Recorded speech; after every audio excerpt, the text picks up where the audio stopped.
सबसे पहले ये गेम इंडिविजुअल स्पोर्ट्स है, आपको अकेले ही खेलना पड़ता है, इसमें टीम नहीं होती, तो इसका थोड़ा सा अलग महत्व है। पे सीएम सर की योजना के अनुसार मेरे को जॉब मिली है और मैं अभी हरिद्वार में पोस्टेड हूँ एज अ कांस्टेबल। जो मैंने लिया था खेलो इंडिया यूनिवर्सिटी गेम्स लखनऊ में, मैं वहाँ पे नेशनल चैंपियन बना था। तो हमारे राज्य में थोड़ा कमी है, ऐसा नहीं है कि हम उसको बेस्ट कह सकते हैं। पेरेंट्स से नहीं मांग सकते आप, क्योंकि वो फार्मर बैकग्राउंड से है, तो उनसे एक्सपेक्ट नहीं कर सकते आप कि इतना ज़्यादा खर्चा कर सकें। तो मैं चाहता हूँ कुछ ना कुछ सभी को स्पोर्ट्स खेलना ही चाहिए अपनी लाइफ में। नमस्कार, आप देख रहे हैं अमर उजाला और आपके साथ मैं हूं करण सिंह दयाल। अपने इस खास कार्यक्रम खेल खिलाड़ी में आपका स्वागत है। हमारे इस कार्यक्रम में हम आपकी मुलाकात कराते हैं एक ऐसे खिलाड़ी से जो अपने हुनर के दम पर न सिर्फ देहरादून बल्कि पूरे उत्तराखंड का नाम रोशन कर रहा है। ऐसे ही आज हम आपकी मुलाकात करा रहे हैं कार्तिक राणा से, जो तीरंदाजी के शानदार खिलाड़ी हैं और जिन्होंने राष्ट्रीय स्तर पर कई सारे पदक हमारे राज्य के लिए जीते हैं। कार्तिक, अमर उजाला में आपका बहुत बहुत स्वागत है। Thank you sir. सबसे पहले बात करते हैं तीरंदाजी, आर्चरी जो आप गेम खेलते हैं, किस तरह का गेम है और कितना अलग है और कितना रोमांच इसमें है? सबसे पहले ये गेम इंडिविजुअल स्पोर्ट्स है, आपको अकेले ही खेलना पड़ता है, इसमें टीम नहीं होती, तो इसका थोड़ा सा अलग महत्व है। और ये गेम कुछ गेम से थोड़ा अलग है, जैसे इसमें थोड़ा शांति ज़्यादा चाहिए, माइंड की रिलैक्सेशन चाहिए और आप एग्रेसिव होके नहीं चल सकते इसमें। तो पर्सनली मेरे को इसलिए पसंद आया कि इसमें स्पोर्ट्स के साथ एक लाइफस्टाइल भी इम्प्रूव होता है। जी जी। कार्तिक, अब बात करते हैं आपके उस सफ़र की जब आपने निशानेबाजी में, आर्चरी के निशानेबाजी में अपना करियर बनाने का सपना बुन रहे होंगे आप। वो कौन सा ऐसा आपके पास प्रेरणा स्रोत था या किसने आपको इस गेम के बारे में इंट्रोड्यूस कराया जब आपने सोचा कि अब तो इसी गेम में अपना करियर बनाना है? देखो सर, जैसे स्टार्टिंग में क्या हुआ है कि मैंने स्पोर्ट्स को, मुझे पता नहीं था स्पोर्ट्स के बारे में, लेकिन मैं school social Bahmani public school से मैंने अपनी स्कूलिंग करी है। तो उस स्कूल में समर कैंप ऑर्गेनाइज हुआ था स्टार्टिंग, जब वो फर्स्ट ईयर था स्कूल का। तो उस समर कैंप में आर्चरी इंट्रोड्यूस करी थी। तो शुरुआत में तो एज अ फन उस स्पोर्ट्स को खेलने के लिए वहाँ पे गए थे कि एंजॉय करेंगे दोस्तों के साथ, बट धीरे धीरे वहीं से मेरा आर्चरी में इंटरेस्ट शुरू हुआ और मैंने वहीं से कंटिन्यू किया। जी। कार्तिक, आपसे अगला सवाल लूँ उससे पहले मैं अपनी ऑडियंस को बताना चाहता हूँ, कार्तिक ने 37 नेशनल गेम्स जो गोवा में आयोजित किए थे उसमें मेडल जीता था और उसी के आधार पर कार्तिक को उत्तराखंड पुलिस में जॉब मिली है। कार्तिक, उसके बारे में बताइए। उत्तराखंड पुलिस में अभी आप वर्किंग हैं, कौन से ज़िले में आप तैनात हैं और वो पूरा सफ़र कैसा रहा? देखिए, मैंने national games 37 national games Goa में मेडल लिया था, मेरे पास सिल्वर मेडल है उसका, और उसी के बिहाफ पे सीएम सर की योजना के अनुसार मेरे को जॉब मिली है और मैं अभी हरिद्वार में पोस्टेड हूँ एज अ कांस्टेबल। पर हमारा डिपार्टमेंट हमको स्पोर्ट्स के लिए इतना प्रमोट करता है कि आपको प्रैक्टिस के लिए बहुत ज़्यादा समय दिया जाता है। तो फिर मैं फ़िलहाल सोशल बर्मनी पब्लिक स्कूल में ही अपनी प्रैक्टिस कर रहा हूँ कंटिन्यू। जी। कार्तिक, कैसे मैनेज किया आपने आपकी स्कूल, फिर आपके स्कूल के दिनों की अगर हम बात करें तो स्कूल की पढ़ाई, आपका गेम, कैसे ये सब मैनेज किया और कौन लोग थे आपके पीछे, आपका जो सपोर्ट था वो कौन लोग थे जो आप आज इस मुकाम पर हैं? शुरुआत में क्या था कि मैं पढ़ाई पे ज़्यादा ध्यान था मेरा, लेकिन जैसे मैंने आर्चरी शुरू की तो आपको बताया एज अ फन स्टार्ट किया था, थोड़ा एंजॉय करने के लिए स्टार्ट किया था। तो क्लास 10 पढ़ाई पे ज़्यादा ध्यान था मेरा, मैंने 9th क्लास में वो किए थे। उसके बाद फिर मेरे को डिसीजन लेना था कि अब मैं स्पोर्ट्स में जाऊँ कि मैं पढ़ाई में जाऊँ। पेरेंट्स उनको लगता है पढ़ाई इंपॉर्टेंट है, तो फिर मैंने पीसीएम साइंस से करी है अपनी। बट उसके बाद 11th क्लास में मैंने अपने स्पोर्ट्स किया था, लेकिन मेरे पेरेंट्स ने बोला आपको जो करना है आप वो कर सकते हैं, आपको लगता है आप स्पोर्ट्स में अच्छा कर सकते हो तो आप स्पोर्ट्स में करो, स्कूल में कंटिन्यू करो। मैं साथ साथ में प्रैक्टिस पे ज़्यादा ध्यान देता था। जी। अच्छा कार्तिक, टूर्नामेंट की हम बात करते हैं, वो कौन सा टूर्नामेंट था कि जो बहुत यादगार रहा आपके अब तक के करियर में, और अक्सर उस टूर्नामेंट की बात करते हुए आपको वो सब याद आता हो, कितना वो उसमें फ़न था, कितना रोमांस था, उस किसी एक टूर्नामेंट के बारे में बताइए।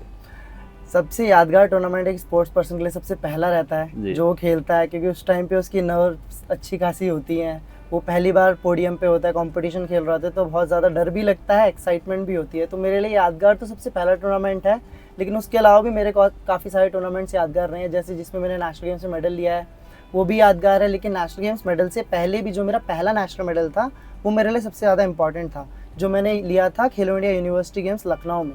मैं वहाँ पे नेशनल चैंपियन बना था वो मेरा पहला पोडियम था, तो पहले पोडियम पे जाके और पहला पोडियम को जीतना बहुत ज़्यादा यादगार था। जी।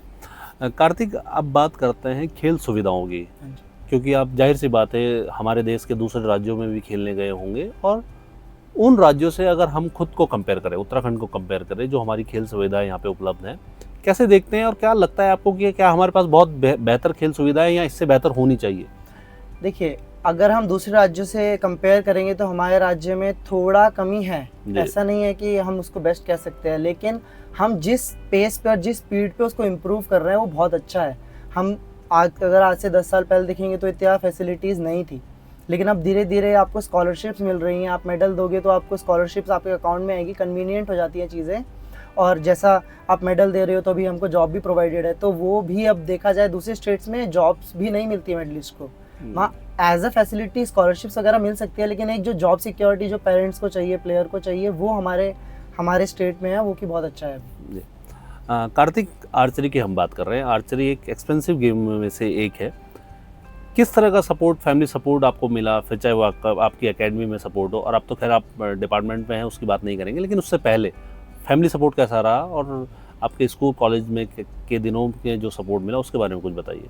शुरुआत मैंने सोशल वेलफेयर पब्लिक स्कूल से की है, तो स्टार्टिंग में जो इंडियन राउंड होता है इनिशियल, जिससे आर्चरी शुरू करते हैं, वो थोड़ा कम एक्सपेंसिव होता है। वो मेरे को स्कूल ने ही प्रोवाइड किया, और एक नहीं 4-5 बार प्रोवाइड किया, क्योंकि इक्विपमेंट टूटते थे कंटिन्यू। 3-4 साल वहाँ से स्कूल की तरफ से खेला है, तो उन्होंने हर बार मुझे नया इक्विपमेंट प्रोवाइड किया उसके लिए। और 12th कंप्लीट होने के बाद मैं हरियाणा चला गया, भारतीय खेल प्राधिकरण में सिलेक्शन हुआ था मेरा। तो वहाँ सिलेक्शन होने के बाद वो गवर्नमेंट फैसिलिटी है, वहाँ पे आपको इक्विपमेंट्स वगैरह प्रोवाइड किए जाते हैं सारे। तो पिछले 4 साल से मैं वहाँ पे प्रैक्टिस कर रहा था, तो मोस्टली इक्विपमेंट्स वगैरह वहीं से प्रोवाइडेड थे। और स्टार्टिंग में एक एक्सपेंसिव स्पोर्ट्स होने के लिए एक शुरुआत में इन्वेस्टमेंट करना ही था, तो वो मेरे पेरेंट्स के द्वारा किया गया था, स्पेशली मेरी सिस्टर के द्वारा किया गया था, क्योंकि वो आईटी में जॉब करते हैं। तो पेरेंट्स से नहीं मांग सकते आप, क्योंकि वो फार्मर बैकग्राउंड से है, तो उनसे एक्सपेक्ट नहीं कर सकते आप कि इतना ज़्यादा खर्चा कर सकें। तो उसमें मेरी दीदी का बहुत ज़्यादा रोल रहा है मेरे इसमें। जी। अब आपकी बात कर लेते हैं प्रोफेशनल लाइफ। जब आपने उत्तराखंड पुलिस में ज्वाइन किया, डिपार्टमेंट की तरफ से किस तरह से गेम्स को प्रमोट किया जा रहा है, स्पोर्ट्समैन को सपोर्ट किया जा रहा है, उसके बारे में कुछ बताइए। देखिए, सबसे पहला सपोर्ट तो डिपार्टमेंट में जॉब मिलने से ही है। एक बार प्लेयर को जॉब मिल जाती है तो उसको सिक्योरिटी हो जाती है, ठीक है, वो फ्यूचर में भी 5-10 साल और अच्छे से खेल के अपने स्टेट का और नेशनल का नाम कर सकता है। और रही बात सपोर्ट की डिपार्टमेंट की तरफ से, तो डिपार्टमेंट हम लोगों को प्रमोशंस भी प्रोवाइड करता है। अगर आप मेडल प्रोवाइड करते हैं all India police, national games में, तो आपको डायरेक्टली प्रमोशंस मिलते हैं।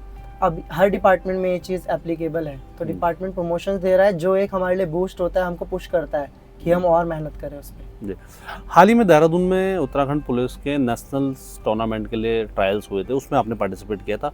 उसका एक्सपीरियंस बताइए, वो कैसा एक्सपीरियंस था? पूरे स्टेट से हमारे पुलिस के जो जवान थे उसमें पार्टिसिपेट किया था, उसके बारे में बताइए। वो टूर्नामेंट कब होने वाला है, वो कुछ बताइए। अभी 12 तारीख ये पिछली जो गई है, इसमें वो ट्रायल हुआ है। उसमें ऑल ओवर उत्तराखंड के जितने भी ज़िले हैं, सभी ज़िलों से पुलिस वाले पार्टिसिपेट कर रहे थे, और वो पुलिस वालों ने ट्रायल दिया है। उसमें से 16-15 बंदे ऐसे सेलेक्ट होंगे, और वो लोग टूर्नामेंट खेलने जाएंगे झारखंड में। उसका डेट जुलाई या फिर जून मिड में है, अभी एक्यूरेट डेट नहीं प्रोवाइडेड है, बट इन 2 महीनों में से ही कंपटीशन होने वाला है। जी।